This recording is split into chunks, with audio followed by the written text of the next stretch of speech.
بسم اللہ الرحمن الرحیم۔ 17 رمضان المبارک حق اور باطل کا پہلا بڑا اور تاریخ ساز معرکہ۔ غزوہ بدر سلسلہ غزوات میں اسلام کا سب سے پہلا اور عظیم الشان معرکہ ہے۔ غزوہ بدر میں حضور اکرم صلی اللہ علیہ وسلم اپنے 313 جانثاروں کے ساتھ مدینہ منورہ سے روانہ ہوئے۔ لشکر اسلام کے آگے 2 سیاہ رنگ کے اسلامی پرچم تھے۔ ان میں ایک حضرت سیدنا حضرت علی رضی اللہ عنہ کے ہاتھ میں تھا۔ جب رزمگاہ بدر کے قریب پہنچے تو امام المجاہدین رسول اللہ صلی اللہ علیہ وسلم نے حضرت علی رضی اللہ عنہ کو منتخب جان بازوں کے ساتھ دشمن کی نقل اور حرکت کا پتہ چلانے کے لیے بھیجا۔ انہوں نے نہایت خوبی کے ساتھ یہ خدمات انجام دی۔ 17 رمضان المبارک جمعۃ المبارک کے دن جنگ بدر کی ابتدا ہوئی۔ بدر ایک گاؤں کا نام ہے جہاں ہر سال میلہ لگتا تھا۔ یہ مقام مدینہ سے تقریباً 80 میل کے فاصلے پر ہے، جہاں پانی کے چند کنویں تھے اور ملک شام سے آنے والے قافلے اسی مقام پر ٹھہرا کرتے تھے۔ رسول اللہ صلی اللہ علیہ وسلم اور صحابہ کرام رضی اللہ عنہ نے جب ہجرت مدینہ فرمائی تو قریش نے ہجرت کے ساتھ ہی مدینہ پر حملے کی تیاریاں شروع کر دی تھی۔ اسی اثناء میں خبر بھی مکہ میں پھیل گئی تھی کہ مسلمان قریش مکہ کے شام سے آنے والے قافلے کو لوٹنے آ رہے ہیں، اور اسی پر مزید یہ کہ عمر بن حضرمی کے قتل کا اتفاقیہ واقعہ بھی پیش آیا، جس نے قریش مکہ کی آتش غضب کو مزید بھڑکا دیا۔ حضور اکرم صلی اللہ علیہ وسلم کو جب ان حالات کی خبر ہوئی تو آپ صلی اللہ علیہ وسلم نے اپنے صحابہ کرام کو جمع کیا اور امر واقعہ کا اظہار فرمایا۔ حضرت ابوبکر صدیق اور دیگر صحابہ کرام نے جواب میں نہایت جانشارہ اور فدائیانہ تقریریں کی۔ حضرت سعید بن عبادہ رضی اللہ عنہ نے عرض کیا، یا رسول اللہ کی قسم، اگر آپ حکم فرمائیں تو ہم سمندر میں کودنے کو تیار ہیں۔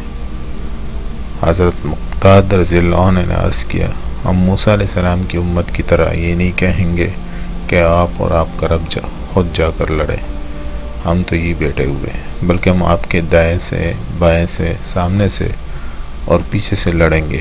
پھر آپ نے اعلان کیا کہ ہم لوگ واقعی آپ کے تابعدار ہوں گے، جہاں آپ صلی اللہ علیہ وسلم کو پسینہ گرے گا وہاں ہم اپنا خون بہا دیں گے۔ آپ صلی اللہ علیہ وسلم بسم اللہ کیجئے اور جنگ کا حکم فرمائے، انشاءاللہ اسلامی غالب آئے گا۔ حضور اکرم صلی اللہ علیہ وسلم نے جب صحابہ کرام کے اس جذبہ سرفروشانہ اور جوشی مانی کو دیکھا تو آپ کا چہرہ اقدس فرت مسرت سے چمک دمک اٹھا۔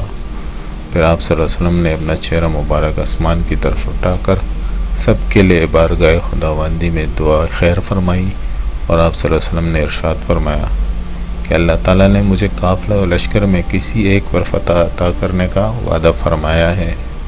بلا شبہ اللہ تعالیٰ کا وعدہ سچ ہے، اور اللہ کی قسم میں ابھی سے کفار کے سرداروں کو قتل گاہ کی طرف دیکھ رہا ہوں۔ پھر آپ صلی اللہ علیہ وسلم نے فرمایا، اس جگہ فلاں کافر قتل ہوگا، اس جگہ فلاں کافر قتل ہوگا۔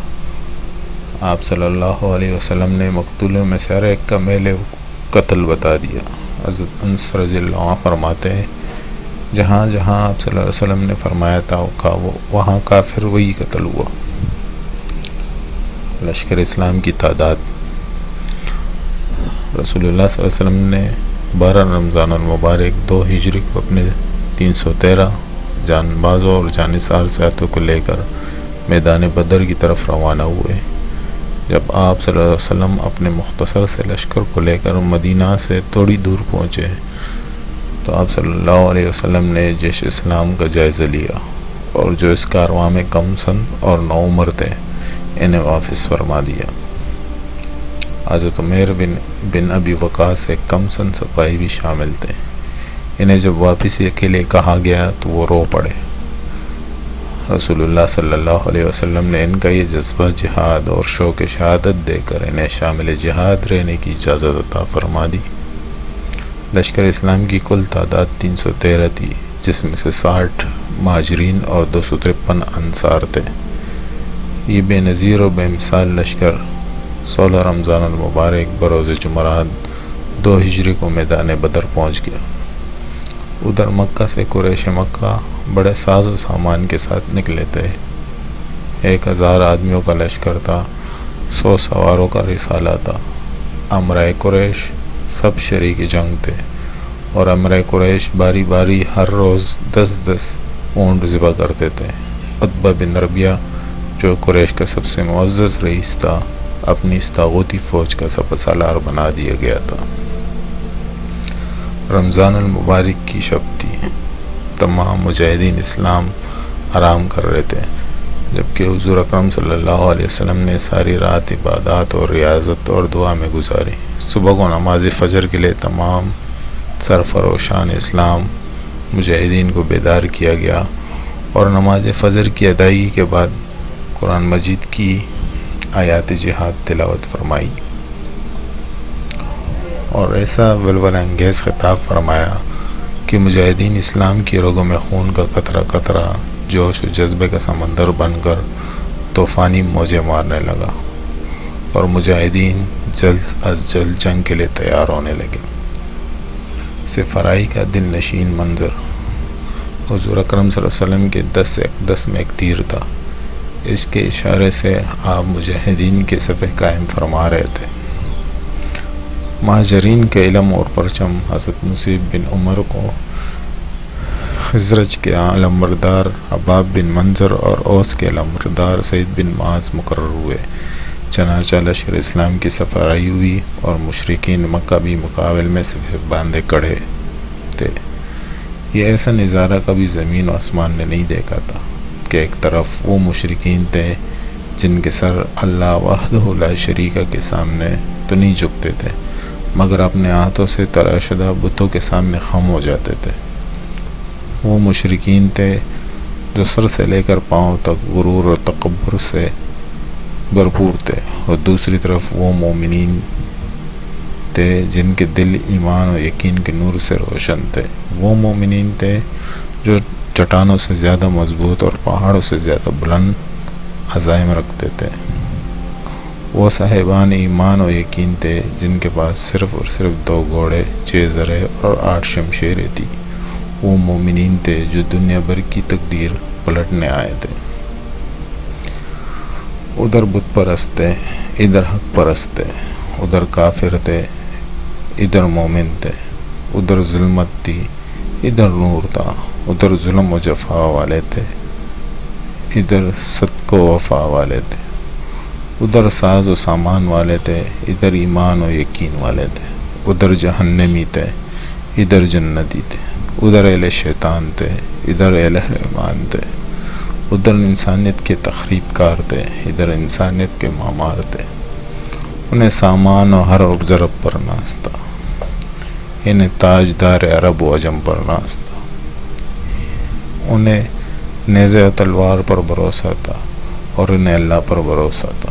یہ منظر بڑا ہی عجیب و غریب تھا کہ اتنی بڑی وسیع دنیا میں توحید کی قسمت چند نفوس پر منحصر۔ چنانچہ حضور اکرم صلی اللہ علیہ وسلم نے میدان بدر میں اپنے جانثار اور جانباز سپاہیوں کو دیکھا، اور ان کی قلیل تعداد اور بے سر و سامانی کو بھی دیکھا، تو بارگاہ خداوندی میں آپ نے یوں التجا کی: اے اللہ، تو نے مجھ سے جو وعدہ فرمایا ہے وہ پورا فرما۔ اے اللہ، اگر آج یہ مٹی پر نفوس ہلاک ہو گئے تو پھر قیامت تک تمام روئے زمین پر تیری عبادت کرنے والا کوئی نہیں رہے گا۔ حضور اکرم صلی اللہ علیہ وسلم کچھ اس طرح سے دعا کر رہے تھے کہ آپ صلی اللہ علیہ وسلم کی چادر مبارک آپ کے دوش اقدس سے گر گئی، تو حضرت ابوبکر صدیق رضی اللہ عنہ نے چادر مبارک اٹھا کر آپ صلی اللہ علیہ وسلم کے کندھے پر ڈالی اور عرض کی: یا رسول اللہ، اب بس کیجئے، اللہ تعالیٰ نے جو فتح عطا کرنے کا وعدہ فرمایا ہے وہ اسے ضرور پورا فرمائے گا۔ یوم بدر، یوم فرقان، مورخین اس مارکے کو غزوۃ البدر الکبریٰ کے نام سے یاد کرتے ہیں، لیکن اللہ تعالیٰ نے اپنے لاریب اور لافانی کلام قرآن مجید میں اس مارکے کو یوم الفرقان یعنی حق اور باطل میں کے درمیان فرق کرنے والے دن کے نام سے تعبیر فرمایا، یعنی یہ وہ دن ہے جب حق اور باطل، خیر و شر اور کفر و اسلام کے درمیان فرق آشکارا ہو گیا، اور اقوام عالم کو بھی یہ پتہ چل گیا کہ حق کا لمبردار کون ہے اور باطل کا نقیب کون ہے۔ چنانچہ قرآن مجید میں ارشاد باری تعالیٰ ہے کہ اگر تم اللہ پر ایمان رکھتے ہو اور اس چیز پر جو ہم نے اپنے محبوب بندے پر نازل فرمائی، جس دن دو لشکر مقابل یعنی آمنے سامنے ہوئے اور اللہ ہر چیز پر قادر ہے۔ فرزندان توحید کی سرفروشی۔ دستور عرب کے مطابق جب جنگ کی ابتدا ہوئی تو مشرکین میں سے عتبہ بن ربیعہ اپنے بھائی شیبہ بن ربیعہ اور اپنے بیٹے ولید بن عتبہ کے ساتھ میدان کارزار میں نکلا، مبارزت طلب کرنے لگے تو لشکر اسلام میں سے حضرت امیر حمزہ، حضرت علی مرتضیٰ اور حضرت عبیدہ رضی اللہ عنہ عتبہ، ولید اور شیبہ کے مقابل ہوئے اور یوں دس بدس جنگ شروع ہو گئی۔ حضرت امیر حمزہ رضی اللہ عنہ نے عتبہ بن ربیعہ کو جنم وصل کر دیا، جبکہ حضرت علی رضی اللہ عنہ نے ولید بن عتبہ کو جہنم رسید کیا، جبکہ حضرت عبیدہ رضی اللہ عنہ شیبہ کے ہاتھوں زخمی ہو گئے۔ یہ دیکھ کر حضرت علی رضی اللہ عنہ آگے بڑھے اور اپنے ضرب حیدری کے ایک ہی وار سے شیبہ بن ابی ربیعہ کو جہنم رسید کر دیا۔ تینوں مشرکین سرداروں کی لاش زمین پر ڈھیر ہو گئی۔ قریش کے جب یہ تینوں سرداروں کو اسلام کے شاہینوں نے موت کے گھاٹ اتار دیا تو اس اندیشے سے کہ کفار حوصلہ نہ ہار دے، ابو جہل نے بلند آواز سے ایک نعرہ لگایا کہ ہمارا مددگار عزا ہے اور تمہارے پاس کوئی عزا نہیں جو تمہاری مدد کرے۔ رسول اللہ صلی اللہ علیہ وسلم نے فرزندان توحید کو حکم دیا کہ اس کے جواب میں یہ نعرہ بلند کرے، یعنی اللہ ہمارا مددگار ہے اور تمہارا مددگار کوئی نہیں، ہمارے مقتول جنت میں ہے اور تمہارے مقتول جہنم کا ایندھن بنیں گے۔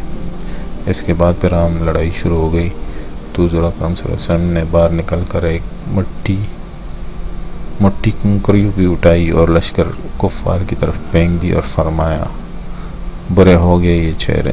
چنانچہ کوئی کافر ایسا نہیں بچا جس کی آنکھوں اور ناک وغیرہ میں ان سنگریزوں سے کوئی چیز نہ پہنچی ہو۔ یہ سنگریزیں ہر ایک کافر فوجی کو لگے اور ان کی قوت اور طاقت بالکل ٹوٹ گئی اور لشکر کفار میں بگدڑ مچ گئی۔ قرآن پاک میں اللہ تعالیٰ نے ان کنکریوں کا معنی یوں بیان فرمایا ہے، ارشاد باری تعالیٰ ہے، اور اے حبیب آپ نے حقیقتاً وہ خاک نہیں پھینکی جس وقت بظاہر آپ نے خاک پھینکی تھی، لیکن وہ خاک اللہ تعالیٰ نے پھینکی تھی۔ جب دس بدس عام لڑائی شروع ہو گئی تو لشکر اسلام کار سپاہی پورے جوش و جذبے کے ساتھ لڑ رہا تھا اور سردڑ کی بازی لگا رہا تھا۔ اسلام کا ایک سپاہی کفار کے 20 سپاہیوں پر باری تھا اور ان کو جہنم رسید کر رہا تھا۔ مسلمانوں کی شائکار اور تاریخی فتح۔ میدان بدر میں لشکر اسلام کے پاسبان اور محافظ اور جان باز سپاہی کچھ اس بے جگری سے لڑے کہ توڑی عرصے میں کفار کی کثرت کو کچل کر واصل جہنم کر دیا۔ حضور اکرم صلی اللہ علیہ وسلم کی مستجاب دعاؤں کے صدقے اور تفیل اور خدائے رب ذوالجلال کی تائید و نصرت کی بدولت کفار کو ایسی شکست واقع ہوئی کہ جس کی مثال تاریخ عالم پیش کرنے سے قاصر ہے۔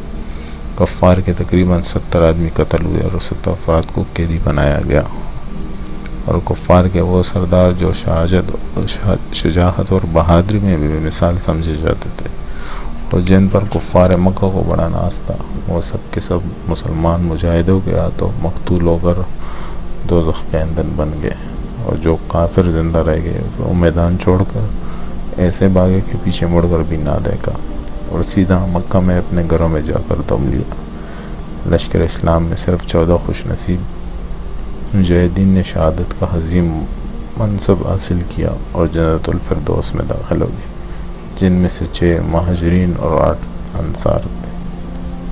جنگ بدر کی عظیم الشان فتح کے بعد مدینہ اور گرد و نواح کے دشمنان اسلام بڑے خوفزدہ ہوئے، جس سے مسلمانوں کو اور اسلام کو بہت بڑی زیادہ قوت اور توفیق ملی۔ اس جنگ کی عظیم فتح نے مسلمانوں کے قدم انتہائی مضبوط اور مستحکم کر دیے تھے۔